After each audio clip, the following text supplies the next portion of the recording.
What's up, guys? This is the Vinyl Casket. I am Nick. This is the home to the lamest taste.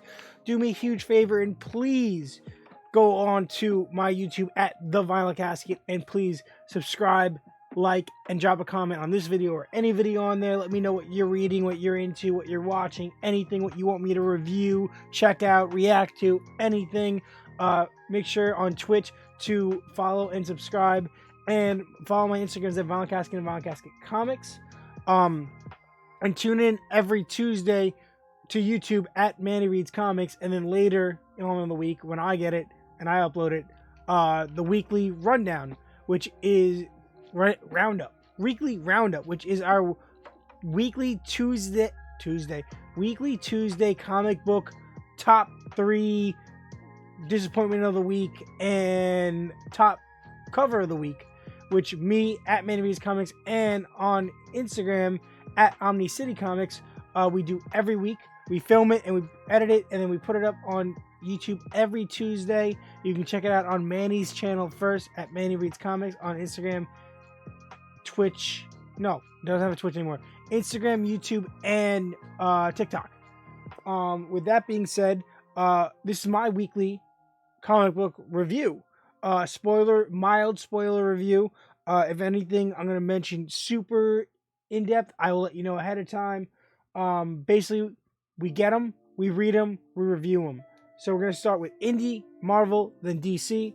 And remember to see what in this poll list ends up in my top 3 next Tuesday, this upcoming Tuesday. So we're going to start off with Indies. We got 2, both Image, celebrating the 30th anniversary of Image. We have issue, what is this now? Issue 4 of Hellcop. Very excited. So this is a top 3 finalist in, I think, the first week of the year. So this is issue 4. This series is awesome. Standout, amazing series. Artwork is definitely different than anything that I'm reading right now. It's on its own little level of like almost early 2000s 3D graphics, but done in such a high def form that it's amazing. I'm really enjoying it. I'm loving the series. And this series does something really special where basically we've gotten to a point where we're able to take a step back and analyze how we got there. Some of the background behind these characters and what fueled this character to become a Hellcop, and some of the things that are going on in these universes and how this place works, meeting one of the original Hellcops. We get a lot of background of this world, a lot of world building in this issue, which we're 4 issues in, and we really are starting to establish not just the action and the storyline and the plot, but the implementation and the impact of what this means, of what's going on, of what each step and what each action really means, and the effects it has on these characters and the reason these characters are driven to do what they do. I'm really enjoying it. I'm gonna give it out of 10. I'm gonna give it an 8. 8. Solid artwork, solid everything. The other indie book from Image is issue 7 of Nocterra. We are back from hiatus. We had that really bad one shot for Blacktop Bill, and Blacktop Bill is that again after this issue going to be a really big role, which I just don't like the character. There's just something about it I just don't like him. There's definitely a big time skip between this issue and issue 6, but it's kind of addressed. I like how it's addressed. I like how we get this cast of characters, how the full convoy is back together, and our main character here is like in charge, where like I felt like in the previous 6 issues she was working for someone. That person's not working for her. And I like how each truck, each driver has their own role to play, and how they find this big giant like movie theater drive-in town, and how these creatures, these enemies are evolving, and then they have some spoken language, and they're not mindless zombies. There is something going on. There's some underlying plot that is finally, after all these years, starting to develop, and they're more dangerous than what they thought, and they have megas that show up, and Blacktop Bill kills a bunch of people. Apparently there's a whole group of people like him, and he's taking them out. A lot of really interesting stuff. And earlier today, I was listening in our group chat as my other co-hosts were saying that this wasn't it. It wasn't good. It wasn't didn't live up to the expectation. My problem here is that it was off for a while. It felt like maybe 4 to 5 months of no Noctera, and I could have been wrong, but that's a big gap to fight. And that one shot didn't satisfy the urge, and it was pretty recently, so it wasn't even like it happened in the middle of the break. It was towards the end. I did enjoy this issue. I'm gonna give it a 6 out of 10. Artwork was pretty good, but I feel like the pacing was a little rushed. I feel like we didn't get to spend too much time at any particular space in this book. There wasn't a specific. We rushed through a lot of stuff, a lot of places, a lot of actions, a lot of events take place. All really cool and interesting. I like the dialogue, but I feel like each thing was rushed. There wasn't enough development. We meet this place, we find this place, we find this kid in this place, we have to leave this place. We get a little bit of information on what this is. They don't explore to look for any more survivors. We get told what megas are, but we don't really get to see them. They say do this. There's not a lot of back and forth. They just kind of like screw it, just do it, without like any real explanation of why she caved. 6 out of 10. That being said, we move on to Marvel with a title that was previously an indie title from, I believe, Dark Horse, now owned by Disney and Marvel because of them buying out Fox. We have issue 9 of Alien after a while. So after issue 6, we started a new chapter, a new story, new plot. And 7 came out pretty close to 6, and then there was a gap, and then 8 came out, and then there feels like there's even farther of a gap. I don't know what's going on there. I hope they get their shit together. But this issue was really good. I got to reread the series because I feel like there was just a big gap.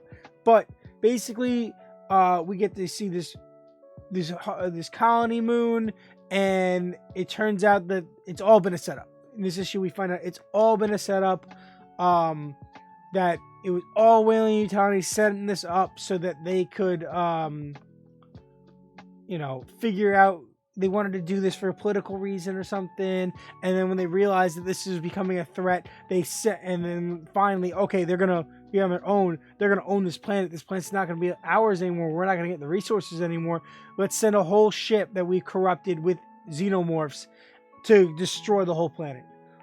There is Shimmer. They might make it out. The main character definitely got face hugged.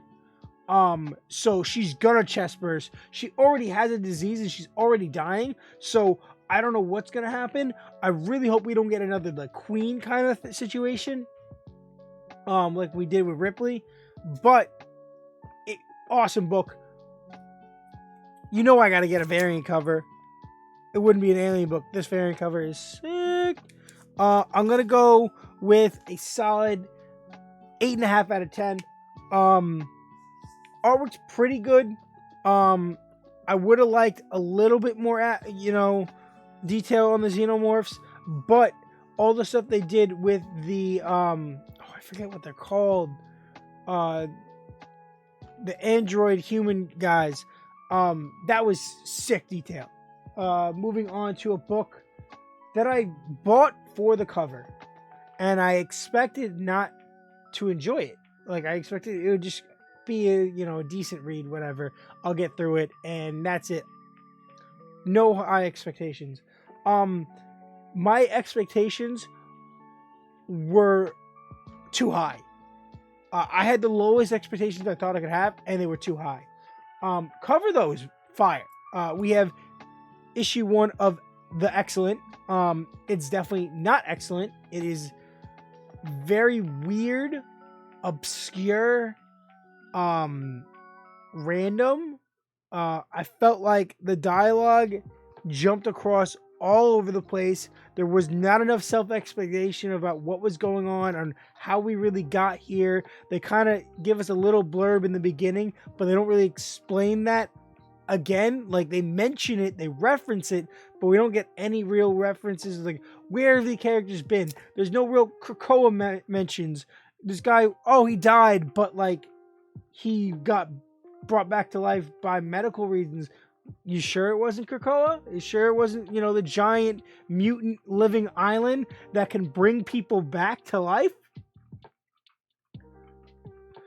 And then they said that character on the Excellent versus the Ecstatic, there's two weird teams of oddly drawn and very weird personality mutants that no one really knows, and they're supposed to be popular celebrities, but they're really not, because they're never mentioned in any other book.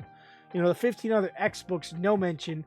A couple of these characters have been seen in the backgrounds in X books, but no real significance. The only character that anyone really cares about is this guy, Dupe.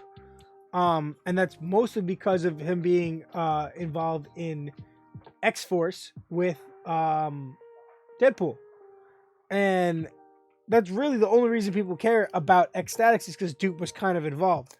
And Dupe filmed it and whatever, and that's how they're popular. But no explanation of how this team was reassembled, where this team's been, why they're being active, who the heck is Excellence. Maybe I missed it, maybe I couldn't understand it. By the end of the book, I was just so out of it that I was reading it and not retaining a single thing. Art was a little wonky. It wasn't bad, per se. It wasn't a style that I personally enjoy. It's definitely top 10 worst reads, least enjoyable reads. Because I wouldn't say it's necessarily terrible, but it's not good. It's not for me. Maybe I'm missing something. Maybe I didn't read a miniseries that came before this. It's supposed to tie into this. Maybe I missed some kind of one-shot or something. This wasn't it. I'm going to give it a 1 out of 10. That is the lowest I think I've ever given a book on this channel. We move on to a next book that, hey, how you doing? Hey, yo, Mike, how you doing, Mike? Congratulations on getting Twitch. Why can't I think of it? You are now a Twitch. Spacing out. Whatever. I'm not good. Affiliate. Twitch affiliate. See, I'm having a brain fart when I get off a topic in these reviews. Another X book that actually surprised me, issue number 1 of Sabretooth. While it is mostly in this weird zone underneath, inside the heart of Krakoa, the core of Krakoa, the living island of the Mutant Nation, basically, Sabretooth, being the only one who's banished there and stuck there for life, has somehow created in his head his own hell there that he's now like ruling. He has like this epiphany where his brain just shatters and he like creates multiple versions of himself and starts like going on this weird quest to discover what he wants to do and killing all these people until he gets to the point where he's like evolved. And then all of a sudden these random characters that I don't really know show up in this hell. And dude, like, I can't wait to see where this goes. I was just going to pick it up just to see if it was okay, because I wanted to see what was going, how they were going to bring Sabretooth back.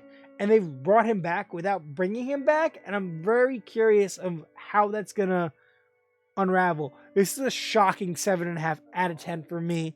No problem, Mike. You know I always got you. You the man.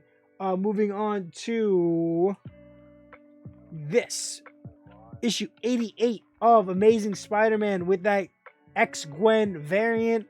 Yeah, dude, this is not the pick of the week. I'll tell you that right now. That's a spoiler. Last week, Amazing Spider-Man was my pick of the week. While I don't think this is as bad as the last several issues before these, I don't think it lived up to the layout and flow and pacing that I loved in the last issue. This issue wasn't terrible. Obviously, they're doing Ben dirty, Ben Reilly, the clone of Peter Parker, Spider-Man, who is currently Spider-Man. They do him dirty. MJ is a real charm to see here. I really enjoyed seeing Janine get developed a little bit. New character, Red Goblin or Goblin Queen. Excited to see how she unravels, if she gets some more personal development, because right now she's kind of stiff. But it wasn't that amazing of an issue, but it wasn't terrible. It could have been worse. I'm gonna give it a 5 out of 10. But there was an issue, a number 1 with another Scotty Young cover. That Duke cover was a Scotty Young cover. He's my favorite variant artist. We have issue 1 of Savage Spider-Man. This follows the miniseries Nonstop Spider-Man, which I loved. Nonstop Spider-Man, as did Manny Reads Comics and Omni City Comics. But everyone's having mixed reactions about this. I think this follows that series perfectly. I think this is a amazing follow-up. I think this is incredibly well done. I thought the artwork was great. I thought the pacing matched Nonstop. The cool thing about Nonstop was the paneling and the way it was set up, and the layout was so different than anything I've ever read. Everything was falling up the page and running. Well, this was not necessarily as discentered and wild. Definitely the panel direction was all over the place. Everything was wide. It took up the whole page. Not a lot of negative space like they did Nonstop, which is something I didn't like about Nonstop. It got to a point where there was so much negative space just to make the paneling and the layout look cool, that I thought it was using up retail real estate that I wanted to see art in. This book did not do that. That title did not do this. I liked the simplicity in the dialogue because it conveys what's going on. Peter Parker got this drug that was the whole point of Nonstop. It was injected into him by like this superior cult that's trying to be pure, but like not in the Nazi kind of way. And Baron Zemo's in this, and I like the way he's drawn. And the drug that's injected into Peter reacts with his spider sense and turns him into this spider creature, kind of like the other, his other clone. Kane Parker for a while had this thing called the Other, which is like the spider totem, which would turn him into this monstrous spider. It's kind of like that, but he's having like flashbacks of memories that aren't his. So I'm very curious to see where that's coming from, and we're seeing like kind of like what this cult's kind of like idea is, what their goal is. Really solid. I'm giving it a 9 out of 10. I thought it was amazing. It was pretty solid. 8.5 out of 10. It was a really good book. I'm going to give it credit where credit is due. I think this did live up to Nonstop, and I think Savage Spider-Man is going to be a great miniseries. We have issue 2 of Daredevil Woman Without Fear. This is the Daredevil miniseries focusing on Elektra as Daredevil during Devil's Reign, which is a Daredevil event affecting most of the Marvel Universe. Kingpin is the mayor of New York City, and he has outlawed and made a criminal be a superhero inside of city limits, and has enacted villains as the Thunderbolts to come and take them out. He's also hired Kraven the Hunter to attack Elektra, and we get to see that whole event transpire. I liked the way Kraven's done here. I liked Elektra. I like the backstories. I like the development. I love how all these characters are dealing with the fact that Kingpin has files on them that could ruin their lives, and they're all trying to get those files. They're all trying to stop Kingpin in their own ways for their own reasons, and this was a really solid book. I'm going to give it an 8 out of 10. I thought it was awesome. Definitely check out Devil's Reign. I'm really enjoying this event. Huge similarities to Civil War without being as wide scale as Civil War was, the original, not Civil War 2. We have Batman. We move on to DC with Batman 120. Cool cardstock cover. Love this variant. I don't really like the way his jawline's done, but whatever. So this continues the whole Batman Inc. Batman Incorporated, like fueled by Lex Luthor, and they murdered Abyss, but Abyss was their leader. We find out at the end. Very confusing on where this is going. Very complex story, I want to say, but I'm not really sure. Artwork was okay. Pacing was at times too fast, at times too slow. So I guess a little bit of both. without being terrible, it was like a 6.5 out of 10. It was okay. I have been liking where this story's been going. I'm very curious to see how we're going to lead into Shadow War, which is the next event for Batman. We have issue 12 of Suicide Squad with a sick cover. I really enjoyed this cover. There's reasonings that will happen when you watch our weekly roundup video on Tuesday. I will talk about this cover, definitely. It might not be what you think, but it will happen. This book was amazing. Start to finish, I was excited. I was loving it up until the end. There was something that really pissed me off, and that is Amanda Waller. And the fact that even when it doesn't make sense, they make her character OP. She has no superpowers. She should not be able to do these things. I don't care if she has the technology. She got screwed. She got caught. She needed to face the consequences. I was so excited to see where the Suicide Squad was going to go. I was very excited to see the other Suicide Squad take her out. And then she evades it, and she just snatches people, and she throws people away. How could she just teleport these people? She did not have the technology. Her servers are down. I don't understand. I just don't get it. They spent issues breaking Waller down and making her come off as she was invincible while we were seeing these people get her. And then they finally get her, and they don't. And I get it, like, oh, you should have known that. No, she needs to get caught. She needs to get got. Like, get out of here. I don't like Amanda Waller. I want her out. I wanted to see Rick Flag be at the top. His team was sick. I gotta give the book at least a 7.5 out of 10. It was a really good storyline, even though certain things really pissed me off. And then my final book of the week was issue 4 out of 12 of Dark Knights of Steel, Tom Taylor. This is a maxi series. In an Elseworlds universe, we're in this weird DC universe, which is medieval. And we get a lot of background. This really develops and sets the stage and explains how the House of El happened, how the Elves came, how they got this kingdom, what happened to Bruce's parents, why Bruce is related to Superman, all sorts of stuff. Bruce is Batman, by the way. Alfred does a really good job of telling this story. I really enjoyed it. I really like this. The artwork here is great. Tom Taylor's storytelling and dialogue is amazing. It's a really good series. It's a really good series. And it's one of the reasons why I think Tom Taylor is so good at what he does with Elseworlds.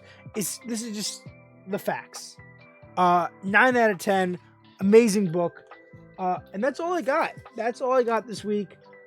Stay tuned for Tuesday to see what made my top 3, what was my disappointing moment of the week, and which got my cover of the week.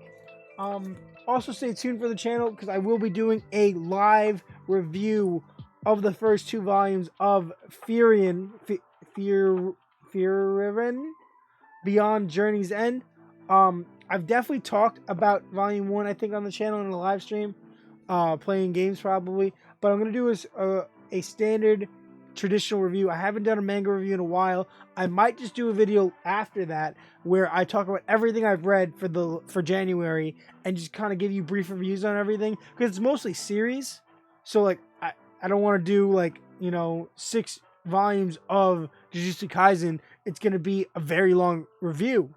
But if I'm like kind of breaking it down and going through everything as a long live stream, it will make a little bit more sense. I don't know. This is a series you should check out. With that being said, I am Nick. This is the Vinyl Casket, home to the lamest taste. Please subscribe and follow here on Twitch at Vinyl Casket. Subscribe, like, and drop a comment on YouTube. Hit the bell at the Vinyl Casket. Follow on Instagram at Vinyl Casket and Vinyl Casket Comics. I have all these will be getting little mini write-ups on Instagram in the next day or so. So check that out. Once I catch up with Power Rangers and Mighty Morphin from Boom Studios, I will be doing reviews on those 3 volumes of trade paperbacks. And yeah, I think that's everything. I might be doing a review of the absolute one of the absolute editions I got for a Batman story. And I think that's everything that I have planned. I've been very busy lately and haven't been able to do gameplay videos. I will get on that. Pokemon came out. I'm working on the Lego Batwing. I will be doing more Guardians of the Galaxy. I will get back on to playing a lot of the games I was doing. I will start Metroid and Mega Man X, probably Legends, and Pokemon on the channel eventually when I get to it. Just a lot going on. Thank you guys for tuning in. And remember to do me a major favor and stay lame.